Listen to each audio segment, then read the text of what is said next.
Oh, Eli Stone. it's got the look. Okay. Listener mail number 3. This is to Josh from Peter. Who's Peter? Peter is my little brother. So, And he if makes I that very have my clear here. siblings email me, I can start winning the competition. And you know, honestly, it is not just our families writing into the show. Because I've gotten emails from my sister, from Your dad. About Yeah, I think my dad, your did, dad. and my mom was talking about how even she knew who Tupac was.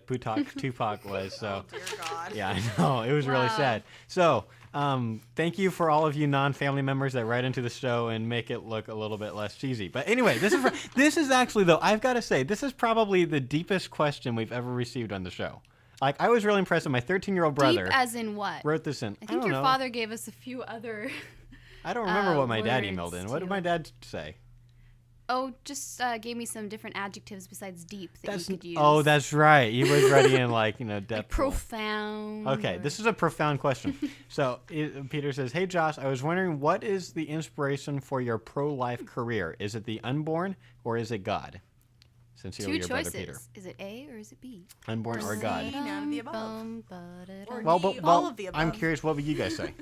Carrie, what is your? You've worked professionally in the pro-life movement until very recently. What would you say you did it more because of God or because of your love for the unborn? Well, See, it's a profound question. okay. I've always been, I have a big heart for injustice in all areas. And that's why I think when I was younger, I was so involved in pro-life because I felt like this is something that's wrong. People should be doing something about it. Working in a pro-life arena came more out of a different angle of just, having had an abortion myself and seeing, I think the reason I've made a lot of bad choices and I'm not working in those areas. The Right. reason this one is because I believed it was wrong before I did it and still did it. And then there was the questions of why and wanting to help others. So I think it's, regardless of before or after, it's probably wanting to help other people. Liz, unborn or God or Well, C? I'm gonna have to go with C because I think, and I don't necessarily have a career in pro-life work like you and Carrie have kind of made it. But Not yet.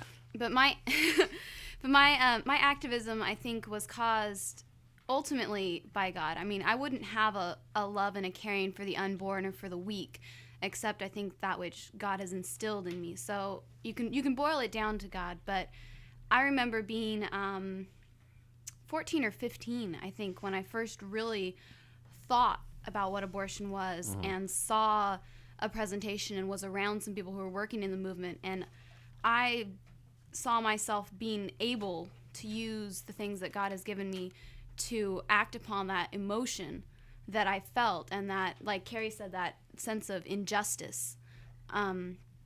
So yeah, I mean, it's both. Okay.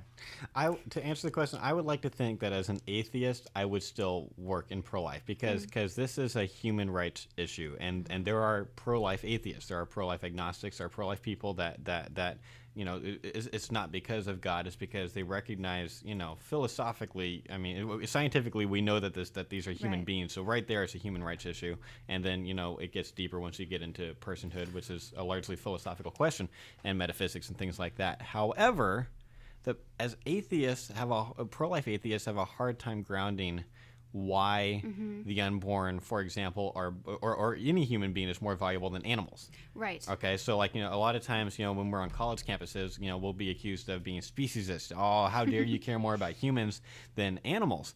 Which is, a deeper question than you would think. And it's kind of like, honestly, unless you bring in, I think and there's people who have different opinions on this, but after having researched this and discussed this with some pro-lifers that are much smarter than I am, unless you bring in God, the fact that we are created in the image of God, you can't make a very strong case that we're more valuable than Right. animals. Now, some have said that humans are moral creatures, in the way that most animals aren't, unless you train them to. But in the end, that's not really why I think that humans are more valuable, because then you'd have to say, well, then animals that are more moral thinking than others are. I don't buy that. It's hard to bring in anything about morality without boiling it down to a source, which would be God. Right. Well, and also for me personally, God is a factor because I believe we're made in the image of God. Mm-hmm. Not that we are gods, but we're made in His image. And I mean, and I look at it too.